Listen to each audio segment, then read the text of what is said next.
This build is all about spells and swords and, well, that's kind of it. But let's get into my build. This is my main build that I've been playing the game with, and it is a ton of fun, and I can't wait to tell you about it. Hey, this video is brought to you by our membership program. Click that little blue button down below, find out about the benefits we have, like an exclusive video that goes to our members every month, plus other benefits like discounts on merch and other things. Check that out. Let's go.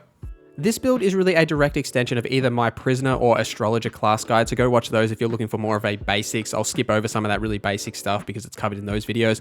Also, I just want to mention that this video does contain some of the mid-game areas. I'm going to try and avoid spoiling any of the boss fights or anything too spoilery in these areas, but just a heads up that you may see some of that kind of area past Stormvale Castle. Let's get straight into playing this build, and the reason that I like this build so much is because it is so flexible into how you want to take on each encounter, and the way that I've really structured this build is to give me both ranged and melee options. And I tried to go all in on the Carrion Slicer originally as like my main attack and just use that, but I realized it's kind of too FP hungry, and if you do run out of FP, you're kind of screwed. And what I really ended up with is maybe using like the Twin Blade or something as my backup weapon, and then I found the Moonveil, and everything just felt perfect. Moonveil's Ash of War is a souped up unsheath where you can slice through enemies with a magical effect. It also scales really well with intelligence and dexterity, which is two stats that we're using heavily in this build. So basically the way that this works is I will switch between the Meteorite Staff and the Moonveil Katana depending on the situation and really how much FP I have. Say if I'm just cleaning through trash mobs, I'm going to pull out the Katana and I'm going to just slice through them and not waste any of that FP.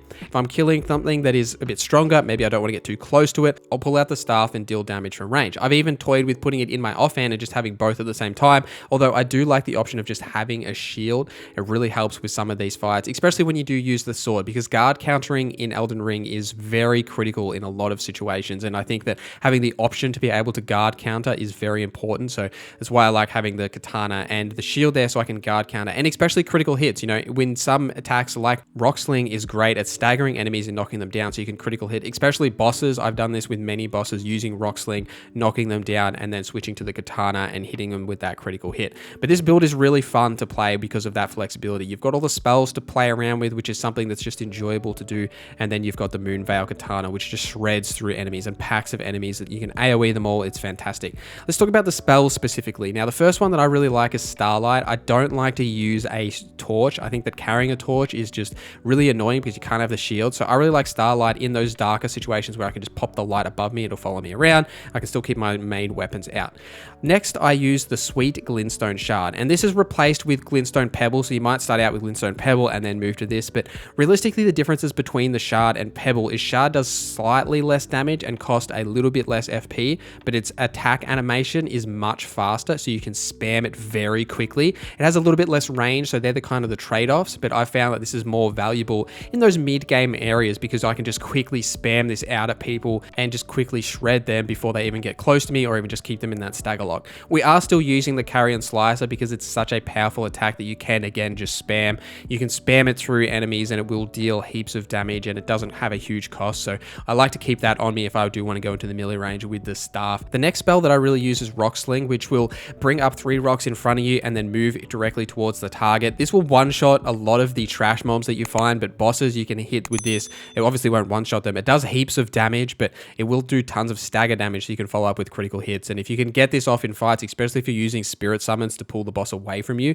it's such a valuable attack. Before I got the Moonveil Katana, I was using the Scholar's Armament, but because the Moonveil does have magic damage already, you can't use Scholar's Armor to give it more magic damage, so you can switch out to something else with that line. And there are lots of spells that you'll get throughout the game that you can play around with, but those 4 are like the key ones that I use specifically, and then Scholar's Armor was something I used when I was just using the Twin Blade. For your flasks, you'll be about even, but you want to have 1 or 2 extra FP than health. For that special flask, I've got that set to give me half my health back as well as a damage negation effect on it as well, so I can keep myself up in case I do run out of healing flasks, just as a bit of a backup. For your attributes for the spell slot, primarily it's intelligence, and that is because the staff will stack with intelligence as well as the Moonveil Katana. Both of these will stack with intelligence very nicely. Second is mind, because we're going to be using a whole lot of FP regardless of whether you're using the staff staff or the Moonveil sword, because the Ashes of War on that will chug through your FP. Same with the staff, you're going to go through FP very quickly. Next is probably Dexterity, because we do want to have a high Dexterity for the stacking with the Moonveil, but it also helps for our spells because it will allow you to cast spells much faster by having a high Dexterity. So this will stack both with your staff and with your katana very nicely. It fits in perfectly. I've also put a couple of points into Endurance to increase our stamina, because you will use stamina when you cast spells, when you're using the katana, and as well as your equip load. So you can equip the Carrier Knight armor that we're wearing, so you've got a decent amount of equipped load to be able to use that, as well as a couple of points into Vigor. It's well worth noting that you will need a little bit of health in pretty much all situations. Every build is going to need some Vigor. All the gear that we're using in this build, I will tell you how to get. The Carrier Knight gear comes from the graveyard in the Raya Lucaria Academy, so you will find this there. The Radagon Icon, which is a talisman that reduces the spell casting time, and you will find this halfway through Raya Lucaria after a particular boss.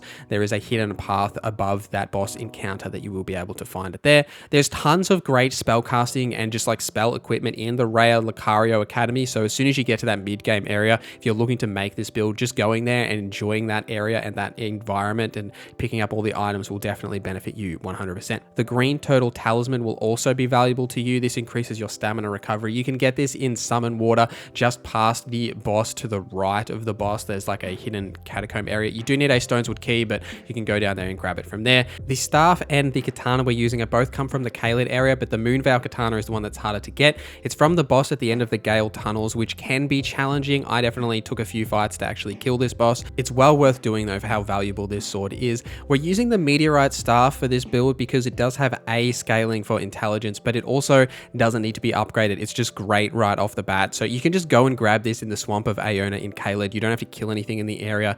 You can just really go and pick it up and just run through and avoid everything. The Caelid area is pretty gnarly, especially if you're trying to put this build together very early in the game. So just be mindful if you're going into the Caelid area. Some quick tips for playing this build is firstly balancing your equipment load. You won't be able to wear the full Carrier Knight set with the endurance that we do have for this build, unless you want to pump more points of endurance, which you're absolutely welcome to do, but you're going to need to balance between wearing the main sets and then wearing some lighter gear. And realistically, my opinion of armor in these kind of games is you should be wearing what is best for your situation. Something like when you're in the Raya Lucario Academy, these enemies do tons of magic damage, so you should be switching your armor out to something that has high magic resistances. When you're in areas where people are just hitting you with swords, you want to wear something that has high physical resistances. I don't think there is a one-size-fits-all piece of armor. You should be really chopping and changing based on the situation that you are in, especially against bosses that do specific types of damage. I can't tell you how important that is. One of the best parts about this build is the flexibility of the types of damage that you can do. Even though both of our staff and our katana do magic damage technically, you can avoid a lot of that magic damage resistances by using the katana because it also does physical damage,